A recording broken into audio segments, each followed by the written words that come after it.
Amy Holland hated the museum wing. The long corridor stretched before her like a prison, filled with broken machines and forgotten weapons that nobody cared about anymore. She stood at attention in her gray cadet uniform, boots polished to a mirror shine, watching dust particles float through the dim lighting. This was her punishment for fixing things the wrong way. 3 weeks ago, Amy had noticed that the gravity generator in Sector 7 was making a strange noise. The proper way to fix it required filling out 17 different forms and waiting 3 months for approval. Amy did not wait.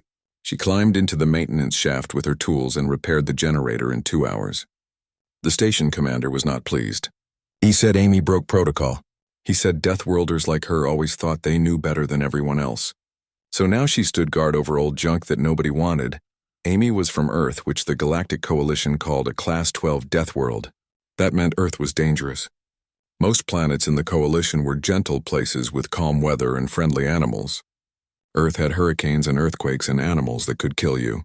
Humans grew up learning to survive in a world that wanted them dead. Other species thought this made humans tough but also reckless. Amy knew they were probably right. She walked slowly along the museum displays, reading the information cards out of boredom. There were old pistols that used chemical explosives. There were energy shields that no longer worked. There were targeting computers from ships that had been scrapped centuries ago. Everything in this wing was considered obsolete or broken beyond repair. The Coalition kept them here to remind cadets of how far technology had advanced. At the end of the hall stood the biggest piece in the collection. The M7 Havoc was an enormous gun, 30 meters long and covered in rust and scorch marks. It hung from thick cables attached to the ceiling, pointing toward a reinforced window that showed the stars beyond. The information card said it was an orbital defense cannon from the first expansion era, decommissioned almost 3,000 years ago. The card said it was too dangerous to use because it required too much power and might explode. Amy stopped in front of the massive weapon and stared at it. Even covered in rust, it was beautiful. She could see the magnetic acceleration coils running along the barrel. She could see the power coupling ports on the rear assembly. She could see where the targeting system had been removed, leaving empty mounting brackets. This was not a broken weapon. This was a sleeping giant.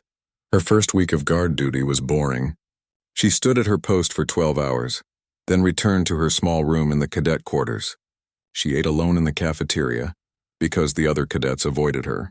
They knew she was trouble. On her 8th day, Jake Morrison visited the museum. Jake was another human, a pilot in training with an easy smile and messy blonde hair. He found Amy standing in front of the M7 Havoc and laughed. "They really stuck you with babysitting duty," Jake said, grinning. "I heard what you did with the gravity generator." "That was impressive," Amy shrugged. "I fixed it. That should matter more than the paperwork." "Yeah, well, the Coalition loves their paperwork." Jake looked at the enormous gun. "That thing is huge." "Does it even work?" "The card says no," Amy replied. But she was thinking about the power couplings. She was thinking about how the magnetic coils could be realigned. She was thinking like an engineer, which was dangerous when you were supposed to just stand and do nothing. Lisa Chen visited 2 days later. Lisa was also human, a tactical analyst with perfect posture and a sharp mind. She wore her uniform like it was a second skin, every button in exactly the right place. She looked at Amy standing guard and shook her head.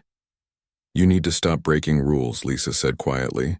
"I know Earth taught us to think for ourselves, but we are in the Coalition military now. There are reasons for protocols." "The gravity generator needed fixing," Amy said. "It needed proper authorization," Lisa corrected. "You are a good engineer, Amy. Maybe the best in our class. But if you keep this up, you will be kicked out before you finish training." Amy knew Lisa was right. But standing here for 12 hours every day was making her crazy. She needed to do something with her hands. She needed to solve problems.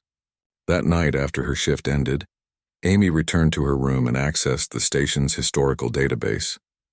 She searched for information about the M7 Havoc. What she found made her sit up straight in her chair. The M7 Havoc was not decommissioned because it was broken. It was decommissioned because it was too powerful. During the expansion wars, a single M7 Havoc had destroyed an entire battleship and accidentally cracked the moon behind it. The Coalition had been horrified. They dismantled all the M7 Havoc weapons and spread a story that the weapons were unstable and dangerous. But the real reason was simpler. The Coalition wanted to forget how to fight total war. Amy looked at the technical specifications. The weapon required massive amounts of power, more than the museum wing could provide. But the power systems were not the problem.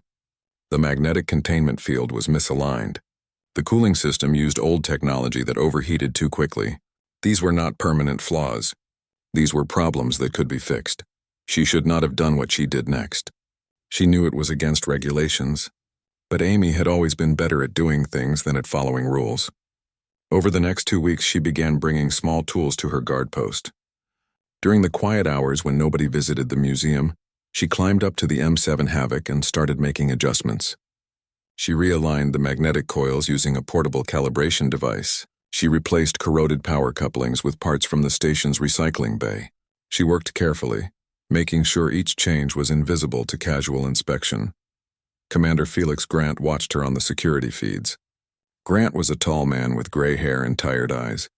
He had been running station security for 15 years. He noticed when Amy brought tools to her post. He noticed when she climbed up to the weapon. He did not stop her. He wanted to see what a Deathworlder would do with an ancient weapon that the Coalition thought was beyond repair. On Amy's 30th day of guard duty, everything changed. She was standing at her post thinking about the weapon's cooling system when alarms began screaming throughout the station. Red lights flashed in the corridors. The calm voice of the station computer announced that hostile ships had entered the system. All personnel were ordered to battle stations. All cadets were ordered to evacuation pods. Amy ran to the nearest window and looked out at the stars. She could see them now, dark shapes moving against the light of distant stars. Zarkon warships. The Zarkon were one of the Coalition's enemies, a hostile species that raided border systems.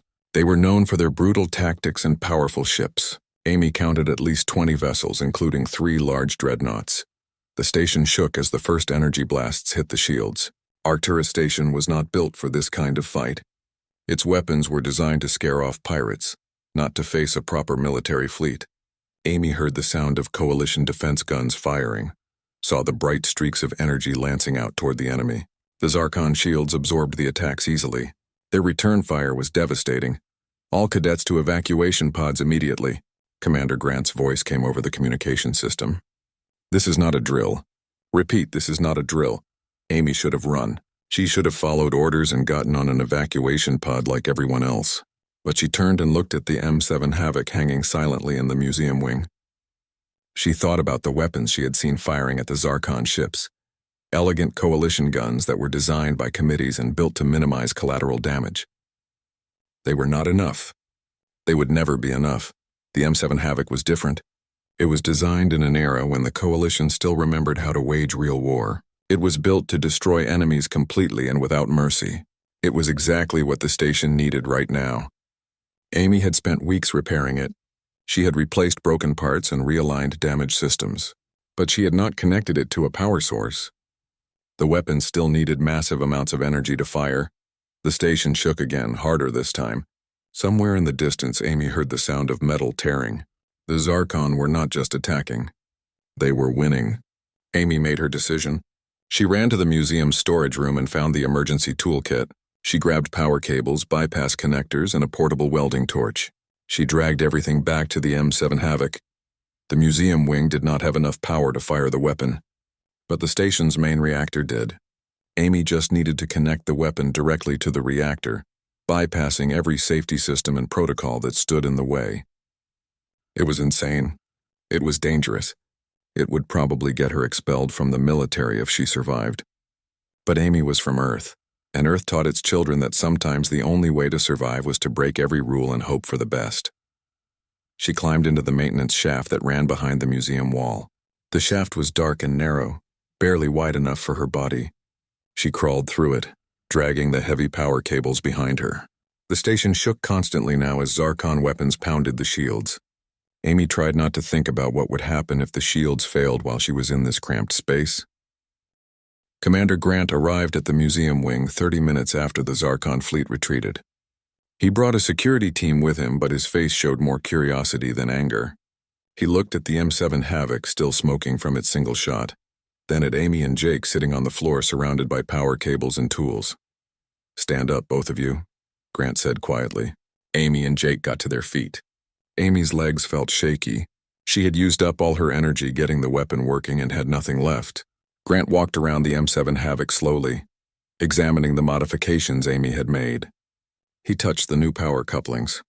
He looked at the realigned magnetic coils. He studied the control panel where Amy had bypassed dozens of safety systems. This should not be possible, Grant said finally. Coalition engineers studied this weapon for years. They said it could never be repaired safely. He looked at Amy. How did you do it? Amy explained her modifications. She told him about the misaligned magnetic containment field and the outdated cooling system. She explained how she had used modern power distribution technology to solve problems that ancient engineers could not fix. Grant listened without interrupting. When Amy finished, he was quiet for a long moment. You realize you broke about 40 regulations, Grant said. You accessed restricted areas. You modified a historical artifact. You connected an unauthorized weapon to the station's main reactor. Any one of those violations would be enough to expel you from the military. Yes, sir, Amy said. There was no point in denying it. You also saved this station and everyone on it, Grant continued. The Zarkon were going to destroy us. Our standard weapons were not enough. You saw that and acted. He looked at Jake. Both of you acted. You chose to help instead of evacuating. Jake grinned weakly. I just carried cables, sir. Amy did the real work. Grant's communication device beeped. He answered it and listened for a moment, his expression growing serious. Yes, Admiral. They are both here. I understand. I will keep them secure until you arrive. He ended the call and looked at Amy and Jake. Admiral Karen Wright is coming from Coalition High Command. She wants to see this weapon for herself.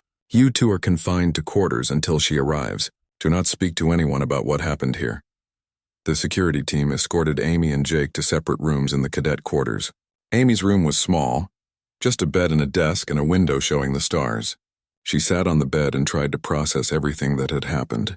She had saved the station, but she had also revealed that a weapon the Coalition thought was harmless could destroy a warship in a single shot. She was not sure if that made her a hero or a threat. Lisa Chen visited an hour later. The guards let her through after checking her identification. Lisa looked at Amy and shook her head, but she was smiling. You actually did it. You fixed an ancient weapon that nobody thought could be repaired, and you used it to destroy a Zarkon dreadnought. I should have known you would find a way to make things even more complicated. I did not have a choice, Amy said. The station was going to be destroyed. I know. Lisa sat down on the chair by the desk. The entire station is talking about you. Half the people think you are a genius. The other half think you are crazy. I think you are both, she paused. Admiral Wright is one of the most powerful people in the Coalition military. Whatever she decides will determine your future. I hope you are ready. Admiral Wright arrived 2 days later. She came with a team of military engineers and weapons specialists. They spent hours examining the M7 Havoc, taking measurements and running tests.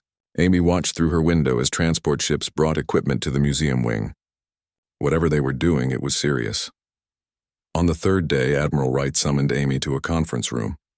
The Admiral was a tall woman with short gray hair and sharp eyes. She wore a dress uniform covered in medals and rank insignia. When Amy entered the room, Wright gestured to a chair across the table. Sit down, Cadet Holland. We have much to discuss, Amy sat.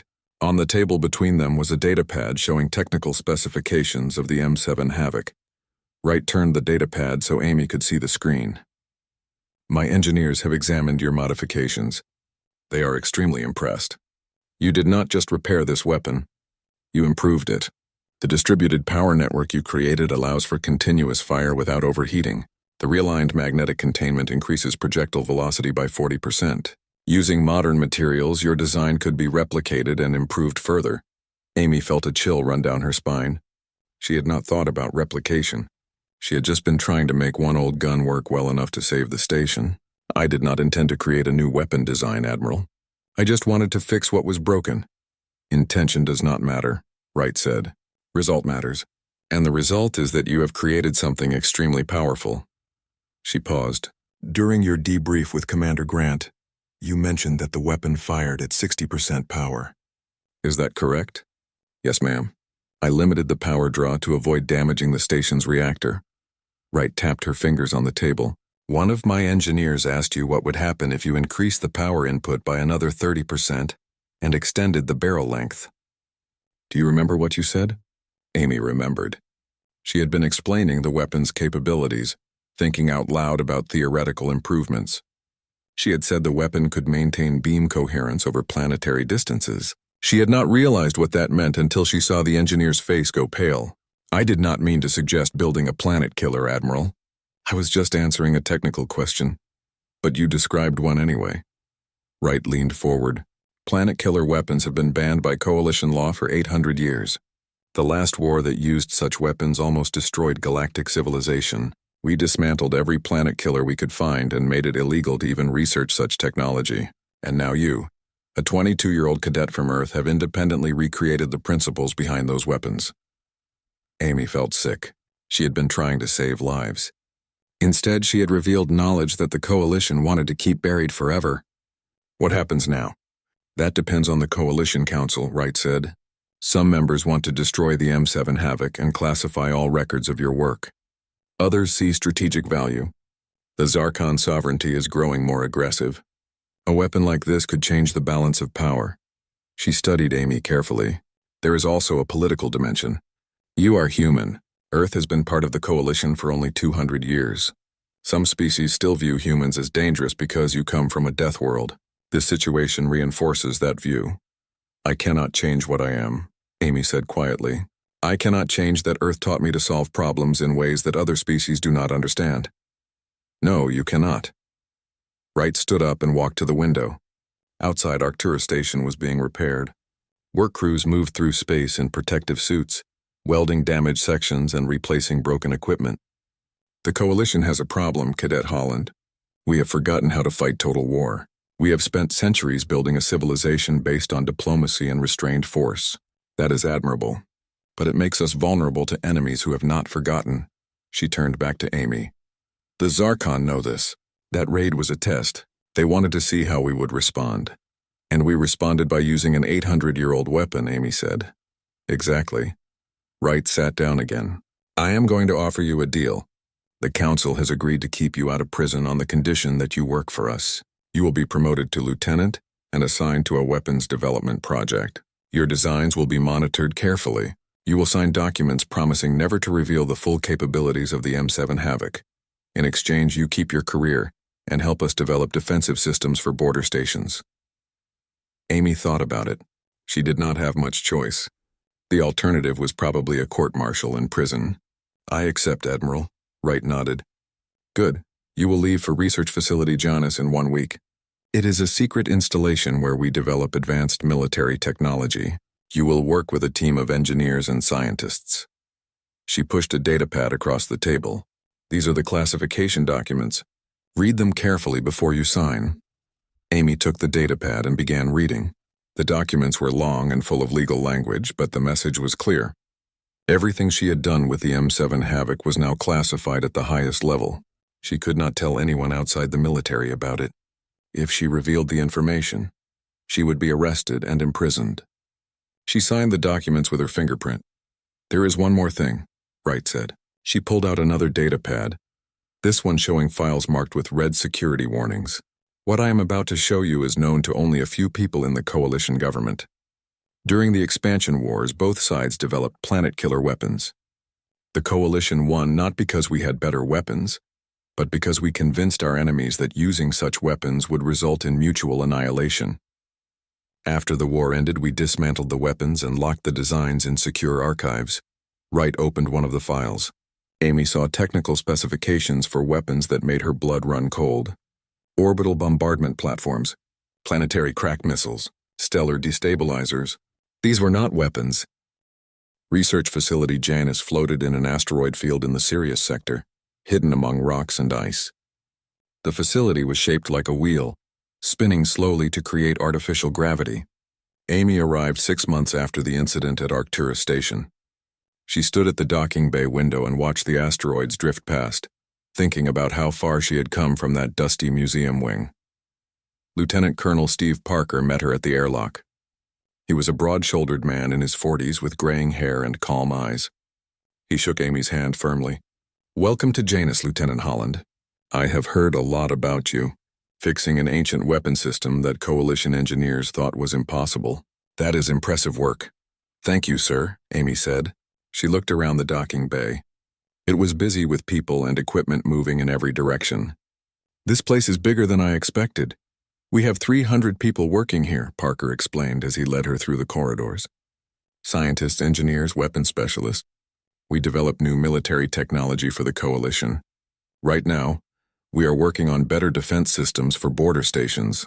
That is where you come in. Parker brought Amy to a large workshop where several people were examining holographic displays of weapon designs. One of them turned when they entered. She was a Centaurian woman with silver skin and large dark eyes. Centaurians came from a peaceful world known for its advanced physics research. The woman looked at Amy with obvious distrust. This is Captain Nina Foster, Parker said. She leads the physics team. Nina, this is Lieutenant Amy Holland. Nina studied Amy for a moment before speaking.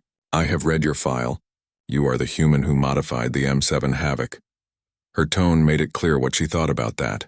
I hope you understand that we follow proper protocols here. We do not bypass safety systems or ignore regulations. I understand, Amy replied calmly. She had expected this reaction. Many Coalition species thought humans were reckless. I am here to help develop defensive systems. I will follow all protocols. Good. Parker gestured to the holographic displays.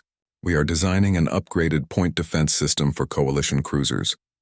The current system can intercept 70% of incoming missiles. We need to improve that to 90% or better. The Zarkon have been developing faster missiles. Amy spent her first month at Janus learning the team's work and contributing her own ideas.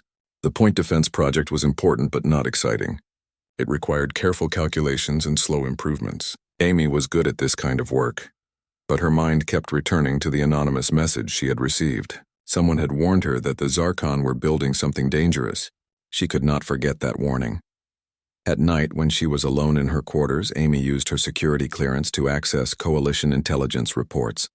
She searched for information about Zarkon activity in the outer reaches. What she found disturbed her. Over the past 3 years, Zarkon mining operations had been extracting huge amounts of rare isotopes from uninhabited systems. The isotopes were the kind used in high-energy weapons and fusion reactors. The amounts being mined were far more than needed for normal military production. Amy also found energy signatures detected in a region of space called the Kepler Nebula. The nebula was filled with dense gas and dust that interfered with Coalition sensors, but the energy readings that did get through suggested something enormous was being built there, something that required massive amounts of power.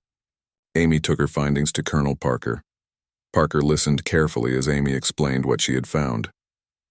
When she finished, he sat back in his chair and frowned. These are concerning patterns. I will request more detailed reconnaissance data from Coalition intelligence. But Amy, you need to be careful. Your job is to work on the point defense system. Intelligence analysis is not your responsibility. I understand, sir, but if the Zarkon are building a superweapon, we should prepare for it. We will let intelligence handle that, Parker said firmly. Focus on your assigned work. Coalition intelligence responded a week later. Commander Andrew Price, the intelligence liaison, visited research facility Janus to speak with Amy personally. He was a thin man with cold eyes and a condescending manner. He met Amy in a private conference room. Lieutenant Holland, Price began, I have reviewed your concerns about Zarkon activity in the outer reaches. While we acknowledge increased industrial operations, we see no evidence of an immediate threat.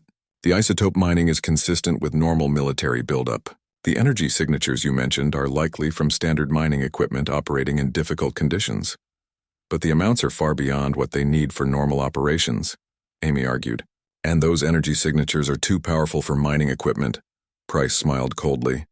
With all respect, Lieutenant, you are an engineer, not an intelligence analyst. We have people who specialize in threat assessment. They do not share your conclusions. He paused. I understand that you come from a death world. Humans often see threats where none exist. It is natural for species that evolved in dangerous environments to be paranoid. But the Coalition relies on careful analysis, not instinct. Amy felt her temper rise but kept her voice calm. So you are saying I should ignore what I found? I am saying you should focus on your assigned duties, Price replied. Point defense systems. That is what you are here to work on. Leave strategic analysis to those qualified to do it. He stood up. Consider this an official warning, Lieutenant. Stay in your lane. After Price left, Amy sat alone in the conference room, frustrated and angry. Coalition intelligence was ignoring clear warning signs. They were so confident in their analysis that they refused to consider alternatives. Amy knew what she had to do. If the official channels would not take her seriously, she would investigate on her own. She sent a secure message to Jake Morrison. Jake was now a reconnaissance pilot stationed at a nearby sector base. His squadron flew deep space missions gathering intelligence data. Amy asked him to make unofficial sensor sweeps of the outer reaches during his regular patrols. Jake agreed without hesitation. He trusted Amy's instincts. Amy also contacted Lisa Chen, who had become a tactical analyst at Coalition High Command. Lisa had access to classified fleet movement data and sensor logs. She was reluctant to help at first, worried about breaking regulations. But when Amy showed her the evidence she had gathered, Lisa agreed to quietly search for more information. Over the next 2 months, Amy, Jake, and Lisa pieced together a picture that terrified them. The Zarkon were building something in the Kepler Nebula. Jake's reconnaissance sweeps detected massive construction activity. Energy signatures matched the output of fusion reactors large enough to power a station the size of a small moon. Lisa found records of Zarkon military convoys moving construction materials and weapons to the Nebula region. The evidence pointed to one conclusion. The Zarkon were building a mobile battle station, a superweapon on a scale that the galaxy had not seen since the expansion wars. Amy realized that Coalition intelligence was not just wrong. They were dangerously blind to a threat that could destroy them. Amy knew what she had to do.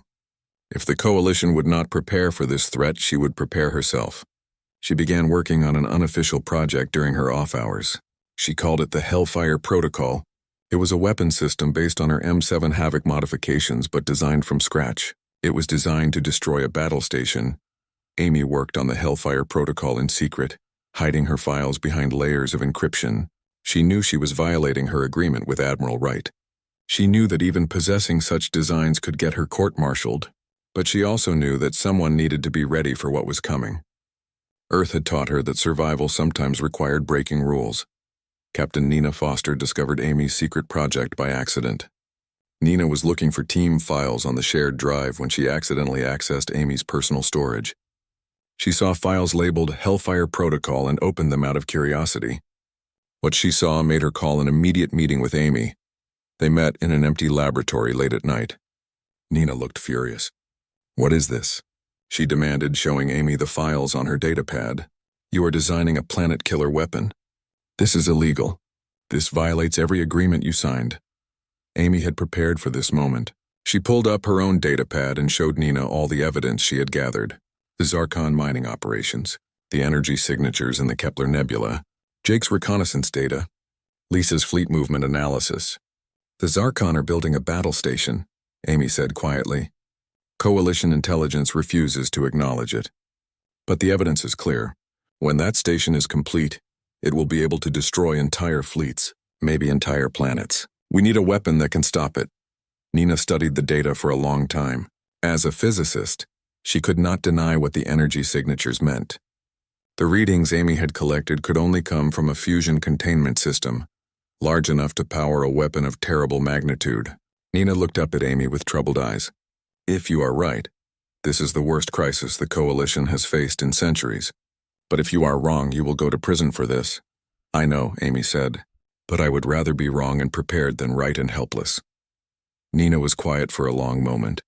Then she made a decision that went against everything her careful, protocol-following. The Coalition Council met in emergency session 3 days after Jake Morrison delivered his reconnaissance data.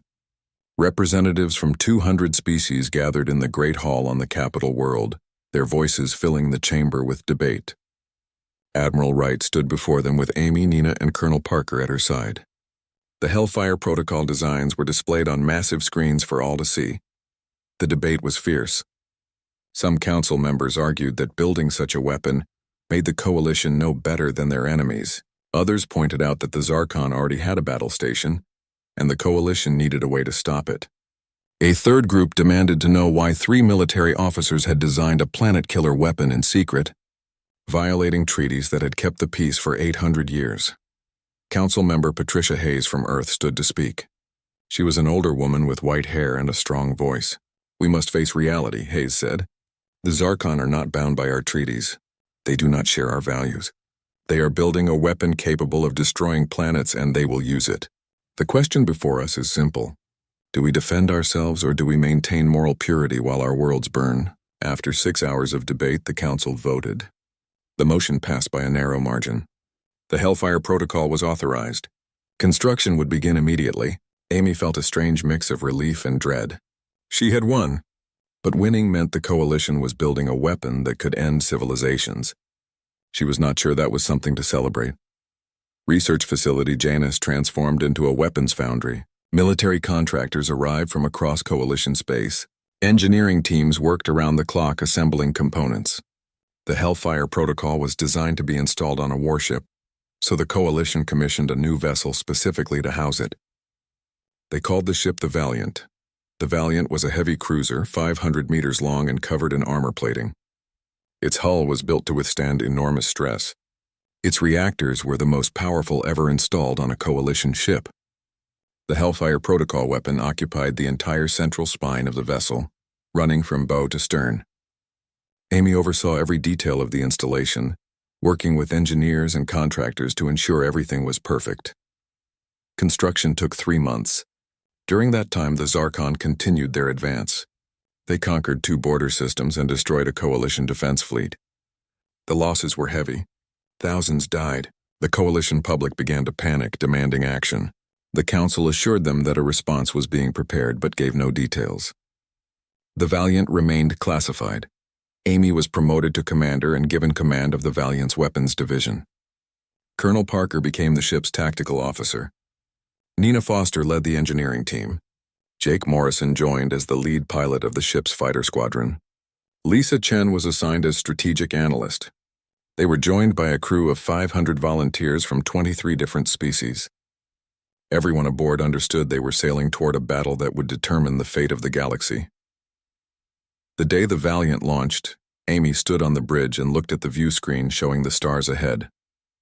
Admiral Wright was there too, having taken personal command of the operation. Wright turned to address the crew over the ship's communication system.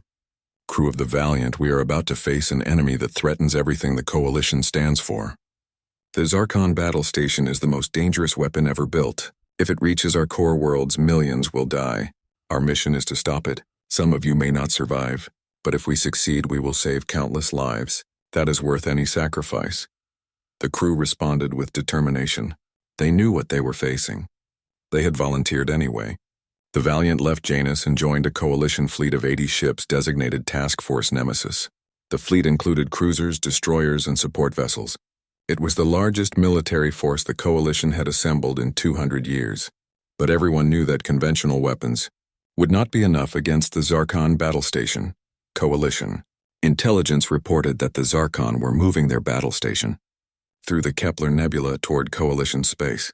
The nebula was a region of dense gas and dust that interfered with sensors. Task Force Nemesis would have to enter the nebula and find the battle station using visual targeting and short-range sensors. It was a dangerous approach that made them vulnerable to ambush. The fleet traveled for 2 weeks, crossing the distance to the Kepler Nebula. During that time, Amy and her team ran continuous tests on the Hellfire Protocol. The weapon functioned perfectly in simulations, but nobody knew how it would perform in actual combat. The power requirements were enormous. When fired, the weapon would drain the Valiant's reactors completely. They would have one shot.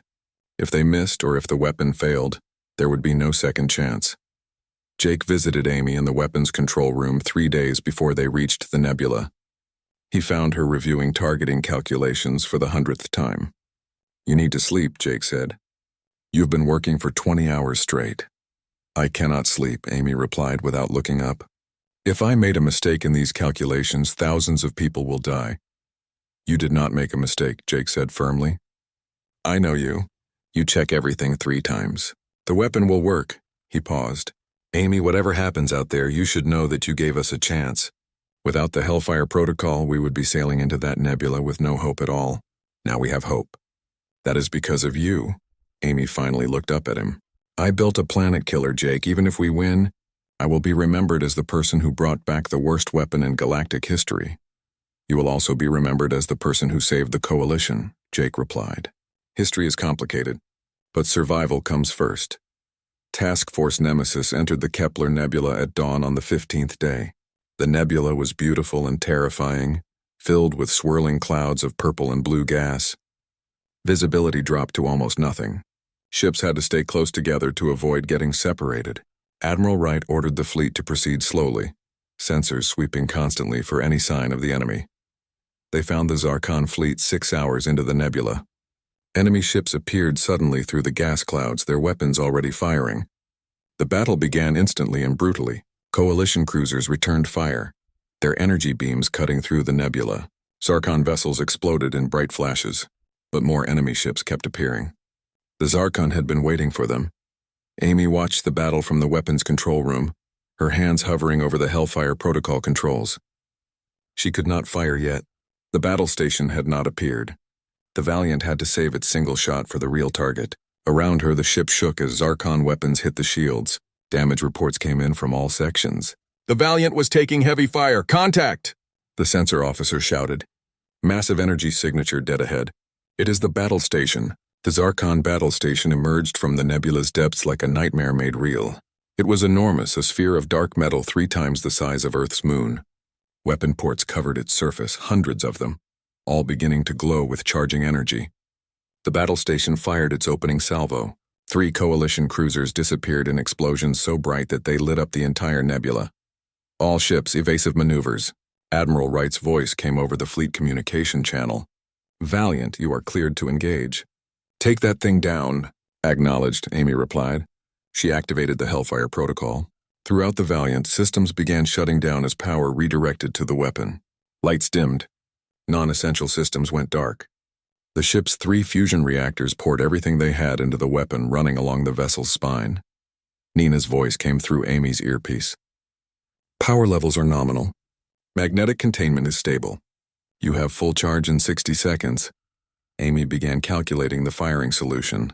The battle station was still moving, slowly but steadily advancing through the nebula.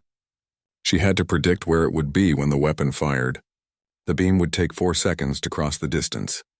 In 4 seconds, the battle station would move 300 meters.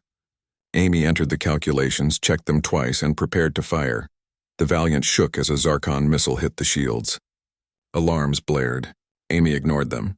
She focused on the targeting display, watching the predicted path of the battle station. Jake's fighter squadron was clearing enemy ships from the Valiant's firing lane, buying them precious seconds. Lisa's voice provided constant updates on the battle station's movements. Power at maximum, Nina reported. Hellfire Protocol is ready to fire. Amy took a deep breath. Her finger hovered over the firing control. She thought about everything that had led to this moment. The dusty museum wing where she had found the M7 Havoc. The months of secret work designing the Hellfire Protocol. The choice to break rules and violate treaties because she knew a threat was coming. All of it had been preparing her for this single moment. She pressed the firing control. The Valiant shuddered violently as the Hellfire Protocol fired. Every light on the ship went out except for emergency systems. The weapon consumed power at a rate that would have destroyed most vessels. But the Valiant was built for this. It held together as a beam of pure white. The Coalition Council convened again 6 weeks after the battle in the Kepler Nebula. This time the debate was different. Nobody questioned whether the Hellfire Protocol had been necessary.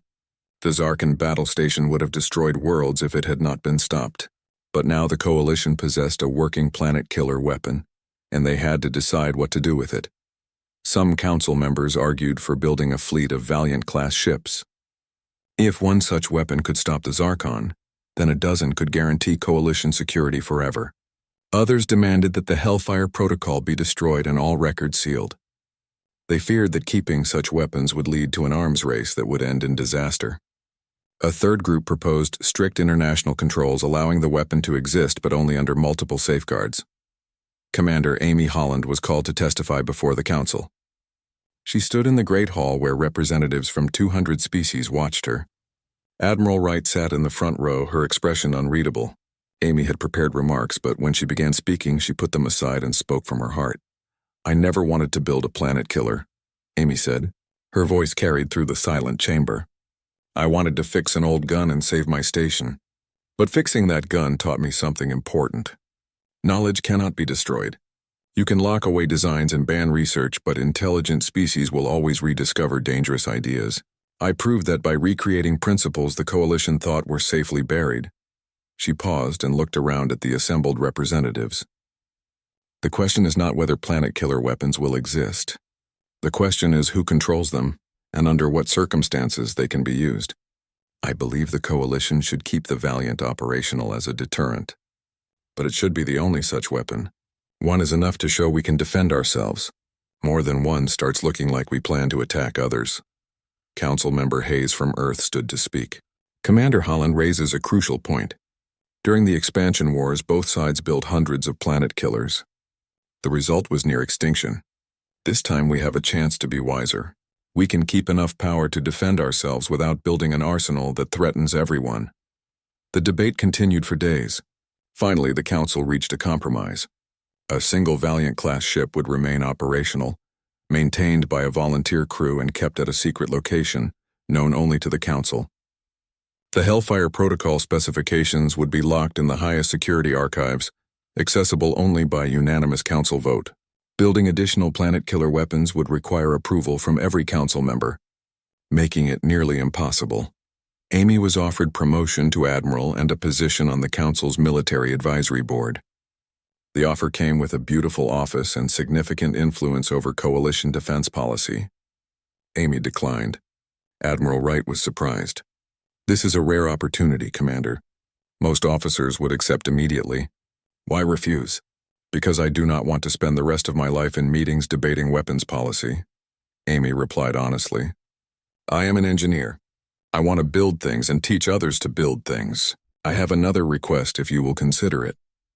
"What do you want?" Wright asked. "Assignment back to Arcturus Station. It is being rebuilt. I want to teach at the academy there.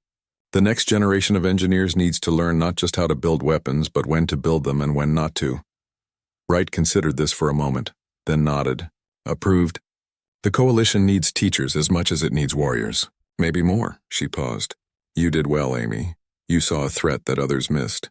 You prepared for it when nobody believed you. You saved millions of lives. That is worth remembering." "I also built a weapon that could destroy planets," Amy said quietly. "That is worth remembering too." "Yes," Wright agreed. "Both things are true. History is complicated. We rarely get simple heroes or simple villains. We get people who make difficult choices and live with the consequences." She extended her hand. "Good luck, Commander Holland. I think you will be an excellent teacher." 1 year later, Commander Amy Holland stood in the reconstructed museum wing of Arcturus Station. The corridor looked almost exactly as it had before the Zarkon attack, filled with displays of ancient weapons and forgotten technology.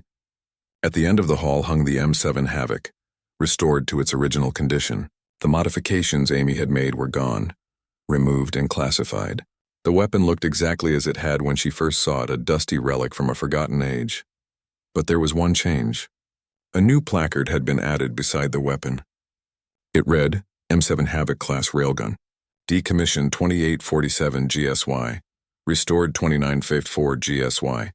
A reminder that old weapons become new threats in the hands of those who remember how to fight. Amy taught 3 classes at the academy: basic engineering, advanced weapon systems, and a special seminar on military ethics. The ethics class was her favorite. It gave her a chance to talk about the questions that kept her awake at night. Questions about power and responsibility, about when to follow rules and when to break them, about the difference between defensive and offensive weapons. Her students came from dozens of species. Most were young cadets starting their military careers. Some were experienced officers taking advanced training. Amy treated them all the same. She demanded excellence but also encouraged questions. She wanted her students to think for themselves, not just follow orders blindly. 3 humans were in her advanced weapons class, 2 women and 1 man, all from Earth. They reminded Amy of herself at that age, eager, talented, and frustrated by Coalition bureaucracy. She made sure to spend extra time with them, teaching them not just technical skills but also patience and political awareness. Being from a death world meant other species would always watch them carefully, looking for signs of dangerous aggression. They needed to be twice as good and twice as careful as everyone else. Jake Morrison visited occasionally. He was now a squadron commander based at a nearby sector. He and Amy would have dinner in the station cafeteria and talk about old times. Jake never asked about the classified details of the Hellfire Protocol. He understood that some things could not be discussed. But he knew the weapon existed somewhere, maintained by a volunteer crew, ready if it was ever needed again. Lisa Chen became a senior tactical analyst at Coalition High Command.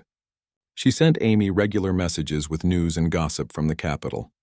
Lisa had been right to worry about protocols and regulations. But she had also learned that sometimes survival required bending rules. She and Amy remained close friends, two humans who understood what it meant to be from Earth, in a galaxy that viewed Deathworlders with suspicion. Nina Foster continued working at research facility Janus, developing new defensive systems. She and Amy exchanged technical papers and debated physics questions through long-distance communication. Nina had changed since working on the Hellfire Protocol. She was less rigid about following rules, more willing to consider unconventional solutions, but she never lost her Centaurian caution.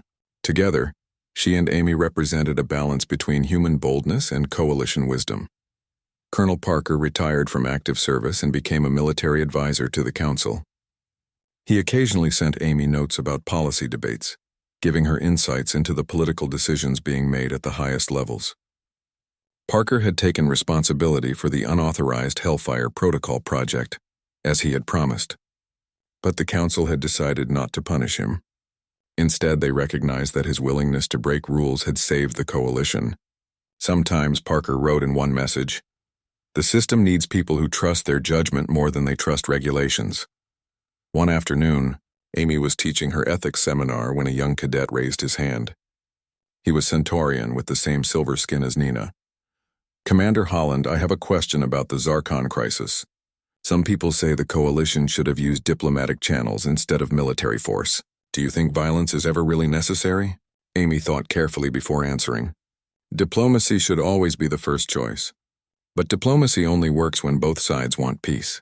The Zarkon built a battle station capable of destroying planets. They did not build it for self-defense. They built it to conquer others. When someone is determined to harm you, talking will not stop them. You need the ability to defend yourself." Another student, a human woman, spoke up. "But does having powerful weapons make us like the Zarkon? If we build planet killers, are we any better than they are?" "Good question," Amy said. "Having a weapon and using it carelessly are different things. The Coalition has one planet killer weapon kept under strict control. The Zarkon built theirs planning to use it for conquest. Intent matters. Restraint matters. Power without wisdom is dangerous, but wisdom without power is helpless. The challenge is maintaining both." After class ended, the human student approached Amy. "Commander, I read about what you did at this station during the Zarkon raid. You fixed the M7 Havoc when everyone said it was impossible. I want to learn to do things like that. To see solutions that others miss." Amy looked at the eager young woman and saw herself from years ago. "Being good at solving impossible problems is both a gift and a burden," she said carefully. "You will save lives. You will also make people uncomfortable. They will appreciate your skills but worry about what you